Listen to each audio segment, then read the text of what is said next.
them, right? But the other question then is the point of view. Who do you tell that story? Whose point of view do you tell it from? And if she wanted to tell it that way, it's more realistic the way she told it, right? Rather than having the army buddy going out and figuring out what's going on and being able to save himself. In real life, that probably wouldn't happen. In real life, the lawyer's detective and some other police detective who doubts some of the story that's being told would figure it out. So if that's the way you want to tell it, like real life, you got to change the point of view. It can't be told from the army buddy who's visiting and falls in love with his old friend's wife. Instead, it needs to be told from a more omniscient point of view, where the narrator's outside the story. And then the big problem is the point of view consistent? Are you using the same point of view throughout the story? So, for example, he's telling the story from the guy who's at the coffee shop, and he sees a guy robbing the clerk. And so now if he switches it to the clerk's point of view, we've had a point of view shift. And you could tell the story that way, and some people have experimented with that. But traditionally in Western culture anyways, we usually stick with one point of view because it's confusing for most readers to switch point of views. It's very jarring. And then you're reading the book and also you're like, well, wait a minute. How come the guy's pointing the gun at the guy telling the story? Oh, wait, what's the guy doing serving coffee now? It doesn't make sense. And then you go back and you reread it. That is changing. People are experimenting. And I think with largely because of television and motion pictures, which are told from an omniscient point of view, usually, points of view switch all the time. And we've, as a society, grown used to storytelling like that. And so more people are experimenting. But we're not writing television or a motion picture. We're writing print fiction. And in print fiction, we might want to be a little more traditional and stick with that. I'm not going to talk about setting a little at all or theme. Setting I'll kind of get back to later when we talk about color in a piece. And in terms of theme, usually theme grows organically from your story. It's rare that somebody sets out and says, I want to write a story about obsession. All right. Instead, what happens is obsession arises from your story. We say Ahab in Moby Dick was an obsessed character, and this book is about his obsession. All right. We don't usually do it the other way. But there are people who do it that way, right? Like we talked about The Great Gatsby, where he's trying to show the flaws of 1920s jazz society with people getting rich quick. And so obviously he starts with a theme and tells the story that way. But I'm just going to skip over theme and setting. So let's go to style. Now this is where we'll really start self-editing your pieces and so on. The first thing is word choice that you have. What is the best word to use in your piece? Obviously in a first draft, right, you're just trying to get it down. You're not too worried. But you might want to go through and read your pieces and say, is there any single word that I might want to change at all? I just wrote down a couple, and I won't say who they're from at all or anything. But one was sentences that start with the word it. And I don't remember the exact sentence, but something like, it was a blustery day. So, well, what is it? It is not a great word choice. We don't know what it is. It is a pronoun. There should be an antecedent, right, that comes before it, so we know what it refers to. Okay, so there's a word choice or a diction issue that we could change. So instead, we might want to describe the blustery day, something like, I've never seen paper blow across the street that fast in all my time here, something like that. Right? So word choice, or words that are sort of bland words. I call them fuzzy words. Fuzzy don't make them sound cute, but right, but they're fuzzy in that if you don't have a good prescription for your glasses, things start looking kind of fuzzy. Well, the writing is not giving the reader a clear 20/20 picture of what you're trying to say. So a fuzzy word might be something like the word feel. So if you have the word feel in your piece, like, I feel angry today. Well, feels a weak word, a weak verb, and a fuzzy verb that doesn't really give you a clear picture of what's going on. So that's a word choice that could be changed or diction. So you can go through and look at your pieces and see, hey, do I have words that I might change at all? Tight writing. Tight writing is where you're trying to get, I think I got a special slide on this one. I do. So I'm going to come back to tight writing. Tight writing is where you're writing is, how can I describe this? It's very taut. So if you had a string and your string was kind of loose, right? And if your writing is like that loose string, it's kind of going all over the place. But if it's tight, there's only one thing you can do with it, and that's just go straight across on a straight line. And that's how you want your sentences to be. You want them to be crisp and tight. So that way your story keeps moving forward. Because when you're writing and your word choice is loose and it's going all over the place, that doesn't give the reader a clear picture of what's going on. And the reader then starts thinking about different things. Well, what does he mean by that? What's he trying to say? Right? You want it to be very clear in what you're doing. So we do tight writing. And I'll come back to that in a little bit. Plus, if your writing is loose, it slows your story down tremendously because you're using more words than you need. Mm-hmm. That might be the best way to describe tight writing. You're trying to get across your idea as quickly as you can in as few words as you can, but you want to make them powerful, meaningful words, right? So that way, what you're saying 3 or 4 words has great impact, as opposed to saying it in 8 or 9 words, the same thing, which loses impact because it slows the story.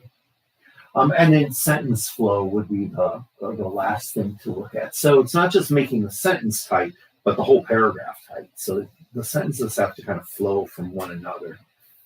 So an example of that, I was editing a piece a couple of weeks ago by a client who was kind of re-explaining their life. It was a nonfiction book, but it was kind of using creative fiction in order to tell it. And I mean, it was true to life, but he was telling sort of like a fiction story. And he grew up in the ghettos of Indianapolis, and he ended up in prison, convicted of a crime he didn't commit. He did admit that he committed burglaries, but he was convicted not of burglary. He actually committed a different one. So he was like, well, I guess it didn't really matter to anybody, right? Because I was a burglar, they knew it, and they just put me away for burglary, but not for the right crime. But he talked mainly about, how do you become a burglar when you grow up in it, right? How do you do that? And how do you get out of that kind of life?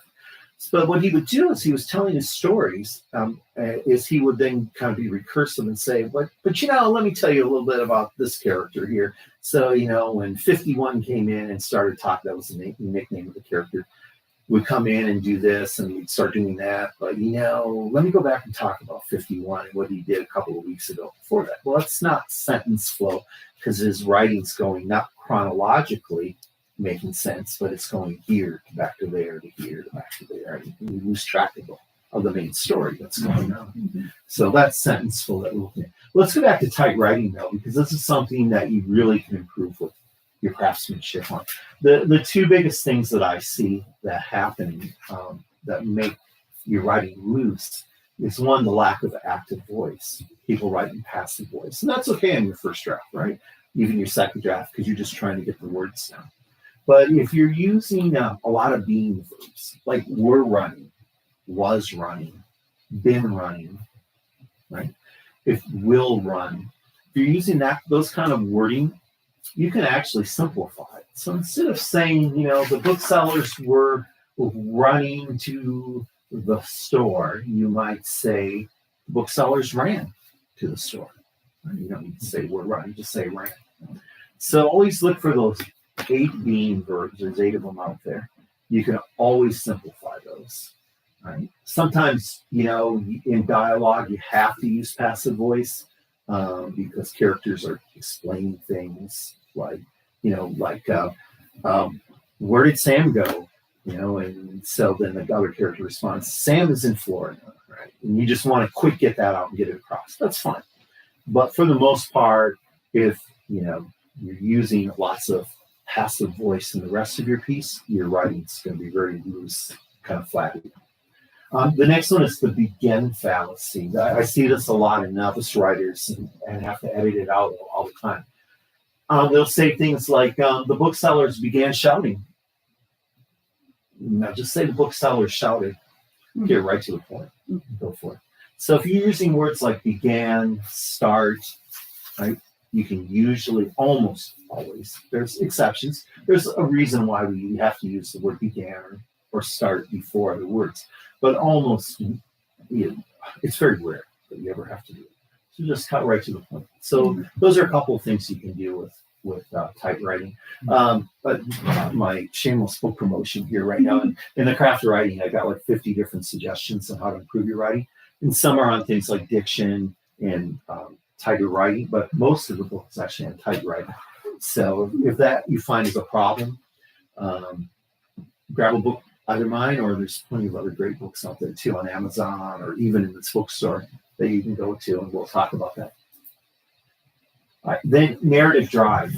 So this is the other than passive voice, the other biggest issue I run into, which really makes people's writing very vanilla, right? Instead of being full of color and excitement and vivid, it's sort of a flat piece. It's all kind of monotone. And it's usually because people are showing rather than telling. So an example of telling would be where you just tell the reader, this is what the character is like. So you might say he was angry. Okay. Now, a better way of saying it, and it takes more words to do, but it's a more interesting sentence, is to simply show him as angry. So you might say his hand's balled into fist. Now, some writers say, I don't like to do that because, see, if you take your hands and you ball in the fist, it can mean anything. You can be frustrated rather than angry, with similar emotions, but not exactly the same. It could just be he's cold. A lot of people when they're cold ball their hands in the fist and stick them under their underarms, right? So what I always tell writers who tell me that is then if your reader can't figure out by saying his hands balled in the fist, if they can't figure out that that means he's angry and they're worried that he might be cold instead, you've got bigger problems with your writing than that sentence, because you're not being really clear leading up to it. You have to trust your reader. Your reader actually knows a lot and understands a lot more than we give them credit for a lot of times. So just trust that they'll get it, that he means he's angry. Then the next point of that is for narrative drive is information held back. Oh, I'm sorry, I'm going to go back to show versus tell. Go through all your pieces and you should look and see if you've got that, because if you've got showing versus telling, that's probably a significant problem. So you'll want to go and show it. So you can look for words like feel, for example. I used that before as an example. Rather than saying he felt sad, just show him the sad. Go for that. And so that's a really good thing to do. You want to give lots of details about what your characters are doing. A good way to learn, a lot of people are like, well, how do I show versus tell? It's, how do I show somebody that's angry? What's the best thing to do? One technique you can use is watch really good quality television with good actors and actresses and wait for them to get angry and see what facial expressions or what body gestures they do, and quick jot a note down and then go back and put it in your story. Because that actors and actresses are kind of doing the same thing you're doing as writers. They're interpreting, because in the script it will say, it will say something like Catherine is angry at this point, right? And so the actress playing Catherine has to show the anger because the person watching the movie or the TV show can't see the script. So you have to do the same thing as an author. You have to show it rather than tell it. All right. So then the next point is information being held back to maintain dramatic tension. All right. So one big mistake a lot of novice writers make is they give too much information now to the reader. So let's see. One might be as the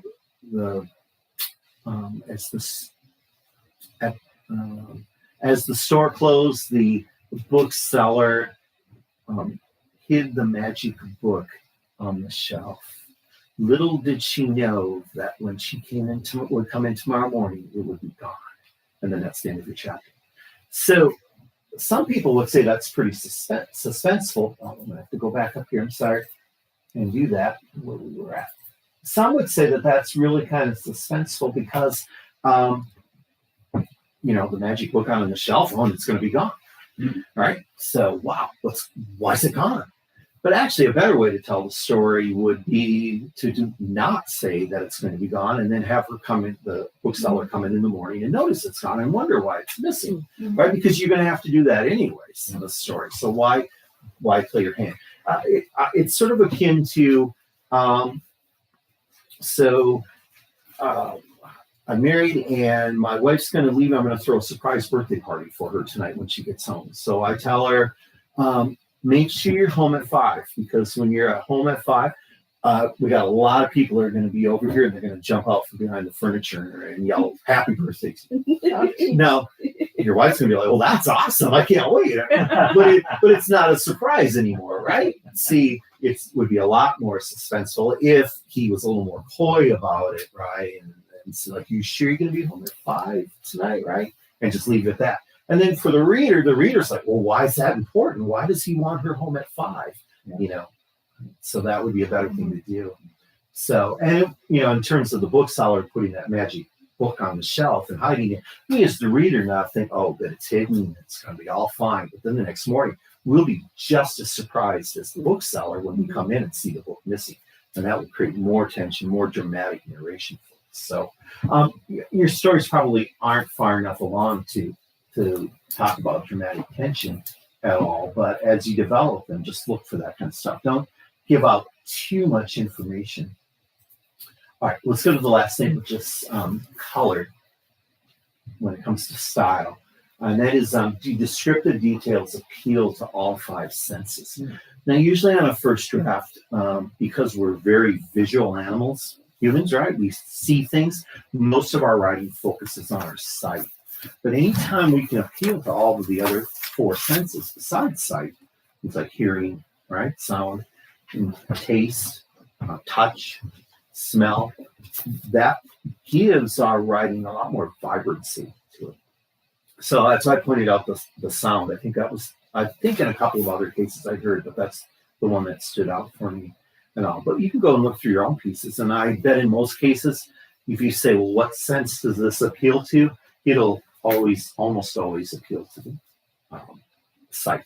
Like ashen faced, for example. So I think somebody used that one.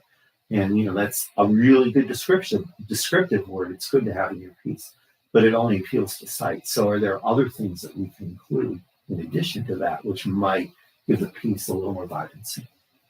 And so you want to do that with your settings as well. So when you describe a setting, make sure you appeal to more than one sense. Yeah, I mean, after all, we're experiencing the world in more than just one sense. Most of you are hearing me right now, for example. You're not just seeing, but you're hearing me. Hopefully none of us are smelling each other. I hope I'm not smelling, right? But definitely there's a sense of touch. It's a hot room, a warm room. I'm on this chair. This chair's kind of a tough chair to sit on. My butt's getting sore on it. That's a sense of touch, right? So there's we're living in a world in which we see things through 5 senses, and so our writing should as well. And then, of course, using imagery. These are things like similes and metaphors. Anytime we can include those in our piece, we generally strengthen it. We have to make sure the metaphor is apt, though, but it makes sense. We don't want to go overboard. We don't want to have a simile every sentence, right? That would be sort of like having a cake and the cake is full of nothing but sprinkles, right? Sprinkles are awesome, but we don't eat a cake full of sprinkles. We only put the sprinkles on top, right? And it's sprinkled for a reason. Same thing with the imagery that we use, like similes and metaphors. Otherwise, we run the risk of having real purple prose or overly descriptive writing. All right, then the last thing you would do is go through your language arts issues that you have. I won't talk much about that because all of you know the rules. And if you don't know the rules, you should learn them.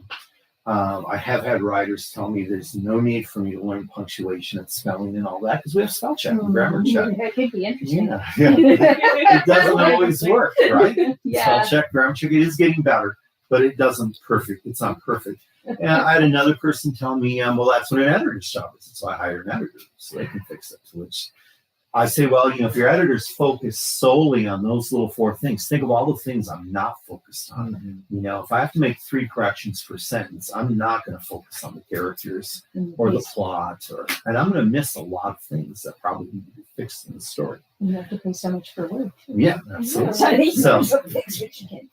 So I always tell, writers, learn the rules. If you wouldn't expect a brain surgeon to come in and do brain surgery on you without understanding how the brain and the human body works. A reader should not expect you to know how the language works, right? And then the other part of that is don't proofread to perfection until the end. A lot of writers get really hung up on proofreading. They want to make everything perfect, but then they're not focused themselves on what they really need to focus on, which was the structural issues and the craftsmanship issues. So, as the writers, we're kind of perfectionists when it comes to language. You want all of our writing to sound just right. But when you're drafting, that's not your primary issue until you get near the end. But do make sure things are consistent, right? Like if you notice you're spelling 2 words differently, like your 3 theirs are always mixed up when you're writing, and you know it as you're writing the draft, fix those. So that way they don't sneak into your final draft. Yeah. Or things like names. If you spell Catherine once with a K and then another time with a C, then you should fix that right away. That's a proofreading correction that you should make. So, you can always proofread your own pieces. Just a couple of quick last notes to talk about here before we move on is that revising is recursive. What I mean by recursive, it's a mathematical term, is as you're moving along in a straight line, sometimes instead of going forward, you go back and you loop back, and that's called being recursive, and then you keep moving forward. So sometimes as you're reading and you go, okay, I got a structural issue here with plot, and you fix that, and then you're like, okay, now I'm going to go on to style.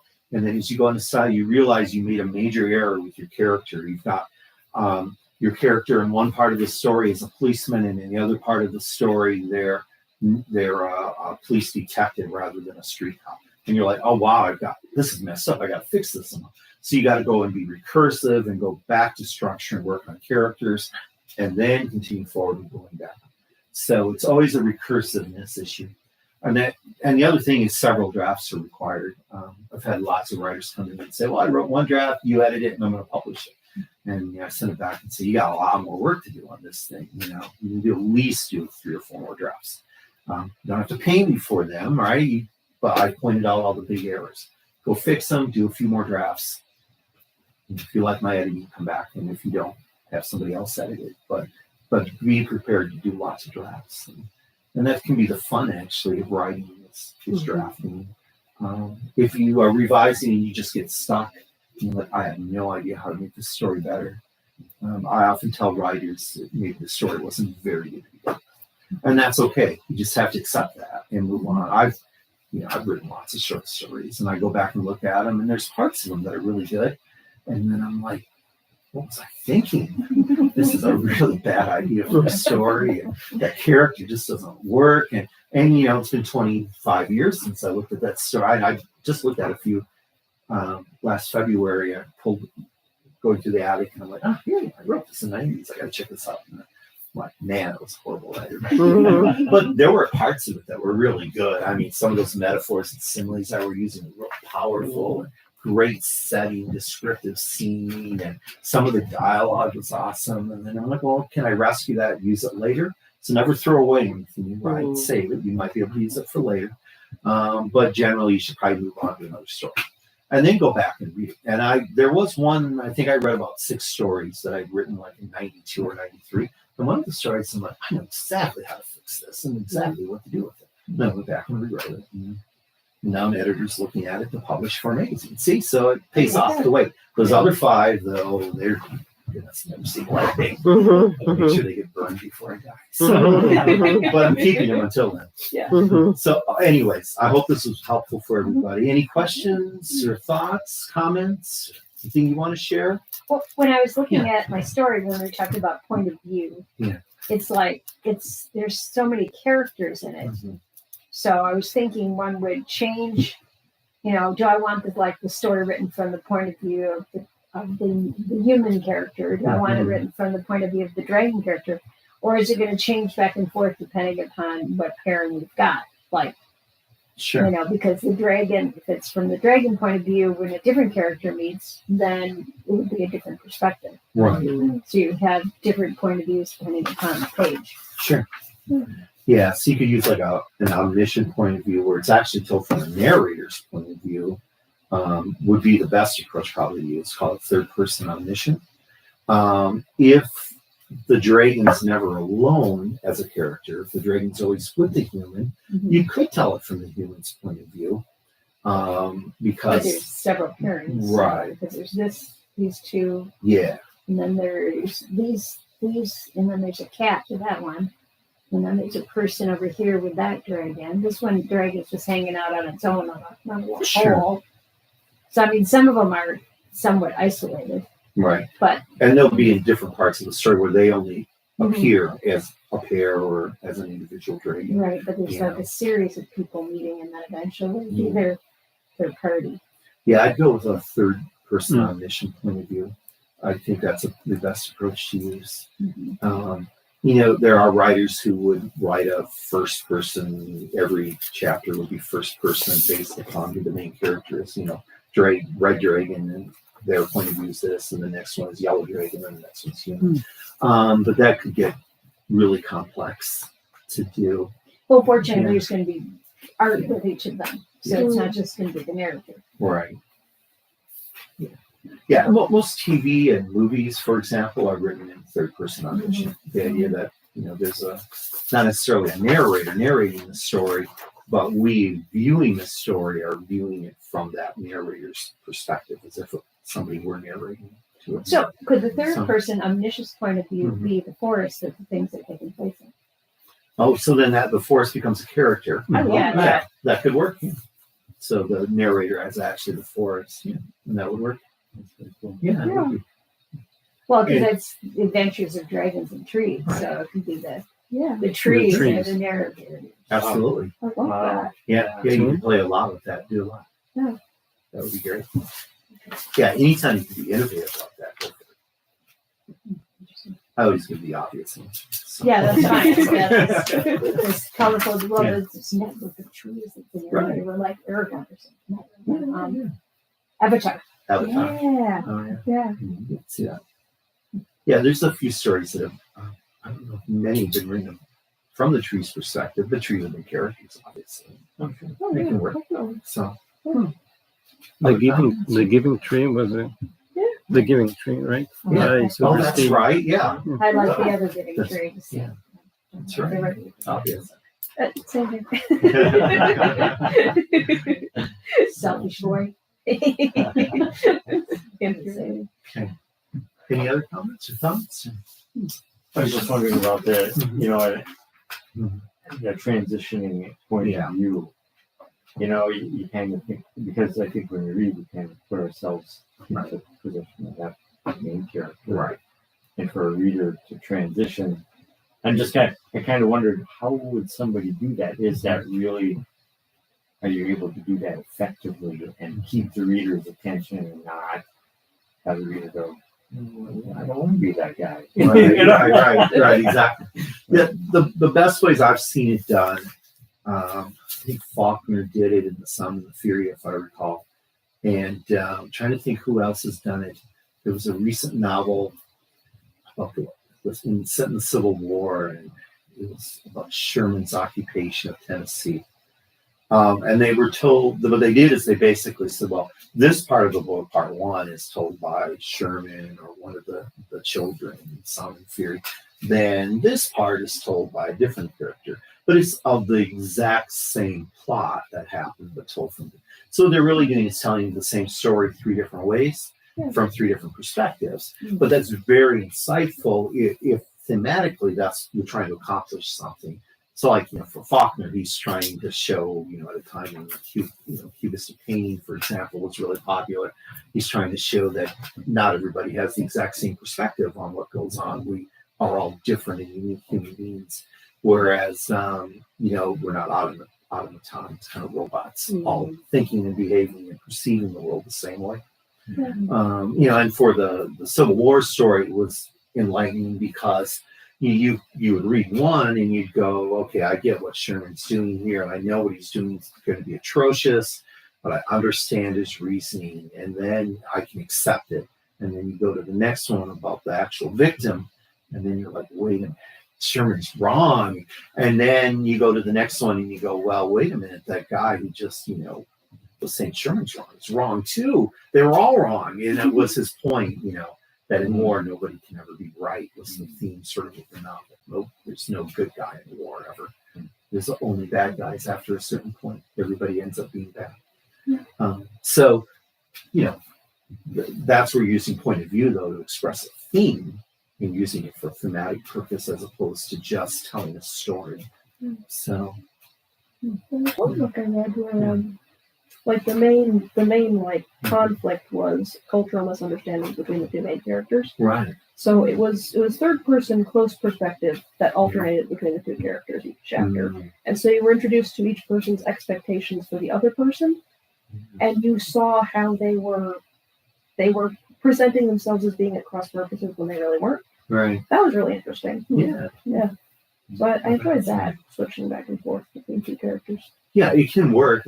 In theater, for example, it works really well. I mean, you often have two different characters on a stage. We've all seen sort of that cliche plot where they're both going through the same thing and they're singing opposite lines of each other. That's a hard thing to do. Yeah, it is. But when you do it right, it's right. I mean, I'm trying to think. It was an opera by who did that? It was really the first time I was really exposed to that was in an opera. I cannot remember who wrote the darn thing, but it was really great. It was about this husband was in prison. The wife was trying to get her out of prison. They were both talking about their love for the other. And so their lines dovetailed each other just perfectly. And it was a really magical scene in that. But obviously, two first-person points of view on the stage right in front of you. Yeah. It's really hard to do, though, in writing, obviously, because there's only one page. There's not a stage in which you can have two people interact with. So, we're sort of limited by our medium, just like radio's limited. Radio can't do what television does, right? Television can't do some of the stuff motion pictures do because it's a bigger screen, special effects, and so on. Well, same thing with us. We're limited by our writing, and the language we're writing in is a limitation to some degree. Okay, well, thanks everybody for coming. I hope it was real helpful. We'll probably have another workshop in a couple of months in which we move on to some other topic. Probably will get more into like the craft of writing issues. I do have a few books here that the bookstore sells. So if you're interested, go ahead and look through them. One is I'm not sorry to reach across. It's Story Starters. This is these are like over 200 plus writing prompts you can use. It's based upon the idea that every story is based on conflict, and so I list different conflicts by theme. For example, one is distrust, and then took the 5 different types of conflict you could have. Man versus nature, man versus man, man versus society, man versus himself, man versus the gods. And it says, okay, now here's some different concept story ideas you could go with. Play with it, see what you do. So it's kind of a unique writing prompt. It's not the simple, you wake up one day and you're out of coffee. What do you do? That's the usual writing prompt you find like on Twitter and Facebook. The other one, if you ever have self-doubt about writing or get a writing blocks a lot, these are writing affirmations. So, just like psychologically, you're not feeling good about yourself and you have a lot of self-doubt and you go and you say, I am a good person. And admire yourself every day. Well, I am a writer. Say that to the mirror every day. And it's 1 per week for the whole year. And then it has some exercises at the end of each one that you can do that kind of build off it. So it is messages like, I'm trying to think of one of them, like each paragraph I write is like the unwrapping of a wonderful gift. The amount of writing I have done and my skills as a writer grows every day. Kind of esoteric stuff. But if you're into that, that's cool. The 7 minutes a day, should be 4 of them, but I think there's only 3 there that I see. The first one is there it is the bestseller. So if you're having problem with the structure of your writing, like you just can't get plot down or character arcs or setting, this would be the good one to get. It kind of takes you from coming up with a story idea all the way to actually self-publishing it, but it doesn't go in depth on publishing. It's more of just the writing process and the structure of writing. Building off of that then is this one, the craft of writing, which is a lot of what we talked about today, where you get into style issues. And so it goes heavy into that and then a little bit into diction as well. And they're all practical things that you can really use, I think, like, including clever in-jokes by using techniques like tuckerizing or avoid hand waving to cover story flaws. All kinds of little fun tips like that to use. Then the other one is how to self-publish a book. Thanks. Just this one right here. So this presumes you've already written your book. It's already been edited. You're ready to self-publish it. How do you do it? This takes you step by step through the process. And then the other one is promoting the book. And so now that you've self-published and your book has sold no copies, right? So, what do you do, right? So, the big thing is how many books are published every day? You had that number. We did. It was 400,000 books are published every day. Oh. So how do you stand out among 400,000, right? Around the world. Around the Yeah, around Oh, the world. right. That's Yeah. good to know. That makes it Yeah. deal. Yeah. And Chinese. Good. Yeah, that's good, right? Yeah, Yeah, we can compete against that. Wow. And so this takes you through the whole process of promoting your book. You can actually sell books. There are people who self-publish and make $500,000 a year writing books. I'm 25. Yeah, see, Nice. nothing wrong with that. So, I'm counting how much it costs me. Oh, yeah. and so these are just some really basic techniques you can use, setting up an author's platform and a website, and how to get public. I can't think of what it's called. I can't think now. Anyways, press releases. How to send out press releases and get TV and radio interviews. How to get a book reading and a book signing set up with a bookstore. The whole thing. So it kind of takes you. And then there's some other freebie things. The idea is these are things you can all do for free. All it costs you is your time. It will take a lot of time. I'll warn you about that. But you can do it. It will work. So. But anyways, so if you're interested, go ahead and grab some of those, look through them. There are some other good writing guidebooks out there too that I know Ann has for sale here as well. Well, with that, thank you again for everybody. Thank you. So, Thank you. That was helpful. Yeah. I had